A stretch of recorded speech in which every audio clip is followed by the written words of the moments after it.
मीरपुर खास में अरबों रुपए के करप्शन स्कैंडल ने तालीमी निज़ाम को हिला कर रख दिया है।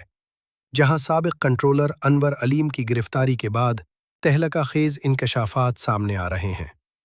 एंटी करप्शन हुक्काम के मुताबिक ये मामला अब मजीद अफसरान को अपनी लपेट में ले चुका है और तहकीकात का दायरा मुसलसल वसी किया जा रहा है।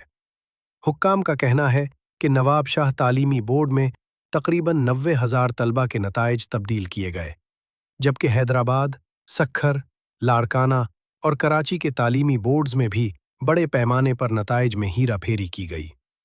भारी रिश्वत के एवज तलबा के मुस्तकबिल से खेलने का ये अमल पूरे तालीमी निज़ाम पर संगीन सवालात उठा रहा है।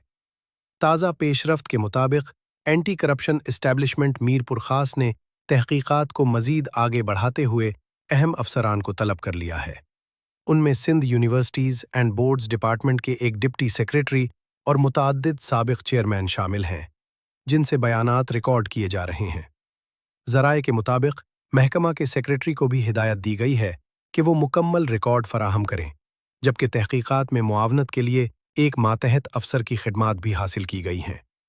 हुक्काम का कहना है कि गिरफ्तार साबिक कंट्रोलर अनवर अलीम खानजादा ने दौरान तफ्तीश कई अहम शख्सियात के नाम लिए हैं जिन पर करप्शन में सहूलतकारी का इल्ज़ाम है।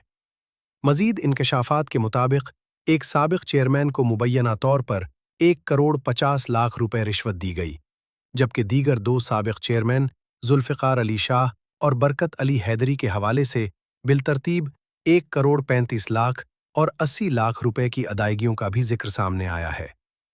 तहकीकात में Sindh universities and boards department के डिप्टी सेक्रेटरी फरहान अख्तर का नाम भी तबादलों और तकर्रुरियों के मामले में सामने आया है, जबकि सूबाई वज़ीर के पर्सनल सेक्रेटरी नईम कुरैशी से भी मुबैना तौर पर गैर कानूनी फ़वाइद हासिल करने के हवाले से पूछगछ की जा रही है।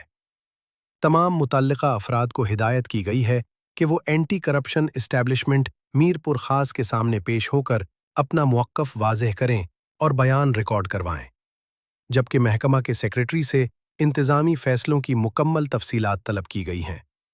ये मामला अब एक बड़े स्कैंडल की शक्ल इख्तियार कर चुका है, जिसमें मज़ीद चौंका देने वाले इंकशाफात का इम्कान ज़ाहिर किया जा रहा है और अवाम की नज़रें इस बात पर जमी हैं कि इस बार ज़िम्मेदारान के खिलाफ क्या अमली इक़दामात किए जाते हैं।